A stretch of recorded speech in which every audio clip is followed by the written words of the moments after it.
안녕하세요, 용대입니다. 여러분, 한 달 뒤에 제 아들이 태어납니다. 아빠가 되는데요. 아빠가 된다는 이 말 참 크고 묵직한 말이더라고요.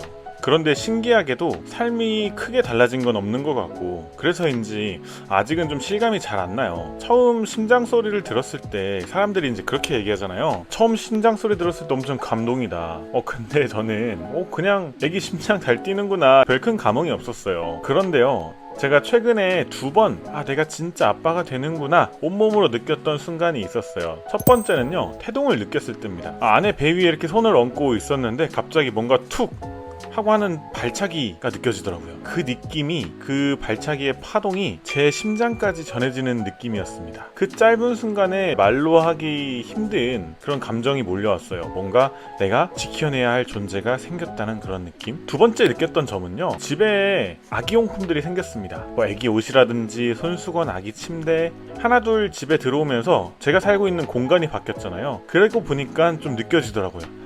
이제 진짜 누군가의 아빠로 살아가야 되는구나. 그리고 내가 책임져야 할 가족이 한 명 더 늘어났다는 거를 처음 실감한 순간이었습니다. 그리고 사실 제가 원래 애기들을 별로 안 좋아했었어요. 그래서 막 대중교통에서 아이들 울음소리가 나오면은 정말 막 짜증나고 그런 순간이 많았거든요. 근데 요즘은 길가에서 애기들만 봐도 막 되게 귀엽고요, 웃음도 나고 합니다. 아빠가 되면은 진짜 이 어떻게 호르몬이 좀 바뀌나 봐요. 우리 나이는 어떨까 하면서 좀 기대가 됩니다. 그런데 아이를 이렇게 기다리다 보니까 자연스럽게 내 아버지가 떠오르더라고요. 저는 아버지와 함께 했던 특별하게 각인이 되어 있는 기억이 있어요. 먼저 첫 번째 장면은요, 지리산에서 본 아버지의 힘듦이었습니다. 중학교 2학년 때 아버지와 단둘이 지리산에 올라갔었는데요. 그때 당시에 아버지는 항상 강하고 정말 든든한 그런 존재라고 생각을 했었어요. 힘든 티낸 적이 한 번도 없었던, 우리가 생각하는 강인한 아버지의 상이셨는데, 그런데 그날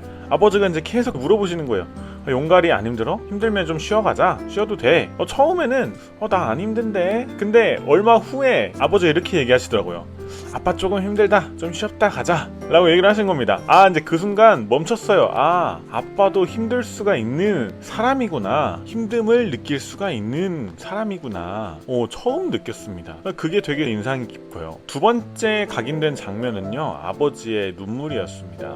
20대 초반에 늦은 사춘기와 방황이 겹쳤었어요. 그래서 정말 페인처럼 방 안에만 틀어박혀가지고 하루하루가 무너지고 있던 그런 시간이었는데요. 어느 날 부모님과 다투고 막 집을 나가려고 옷을 입고 있었어요. 그런데 아버지가 저를 딱 붙잡으면서 때리려고 하시는 거예요. 제가 그때 아버지의 손을 탁 힘으로 막았습니다. 그랬더니 아버지가 이렇게 얘기하셨습니다. 어머니 많이 힘들어한다. 나가지 마라. 그 짧은 문장이었는데요. 그 말 속에는 정말 수백 마디의 감정이 담겨 있었습니다. 그 순간 아버지의 눈에 맺힌 눈물, 살면서 아버지 눈물을 본 거는 그때가 또 처음이었어요. 마지막 세 번째 장면은요, 아버지와의 자전거 여행입니다. 아버지는 사이클을 20년 넘게 즐기신 분입니다. 60 후반인 지금도 전국을 막 자전거로 다니세요. 어느 날 술을 마시고 있는데 아버지가 전국 일주를 하신다라는 거예요. 그래서 제가 패기 있게 말씀드렸죠. 아버지, 저도 이제 30인데 저도 한번 따라갈게요. 그래서 전에 아버지가 이렇게 얘기하시더라고요. 너 힘들걸? 그러면은 제주도 코스만 같이 한번 가보자 라고 얘기하시는 겁니다.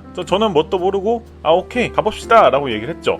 그렇게 2박 3일 제주도 자전거 여행이 시작되었습니다. 그런데 웬걸, 제주도 자전거 코스가 234km인 거예요. 몰랐죠, 저는. 네, 진짜 하루 10시간 내내 자전거만 탔습니다. 정말 힘들어 죽는 줄 알았는데요. 60 후반인 아버지 앞에서 30대인 내가 힘들다고 얘기하지도 못 쳐다녀요. 더구나 아버지는 혼자서 큰 배낭을 메고 앞에 선두를 달려주시면서 바람을 막아주셨습니다. 저는 그냥 뒤에서 묵묵히 따라가기만 했어요. 저는 그날 또 아버지한테 또 배웠죠. 말보다는 행동으로 사랑을 주는 법, 힘들 때 대신 바람막이가 되어주는 법, 그리고 기억에 남는 장면을 만들어주는 법을요. 이제 그런 장면을 제 아이에게도 만들어주고 싶어요.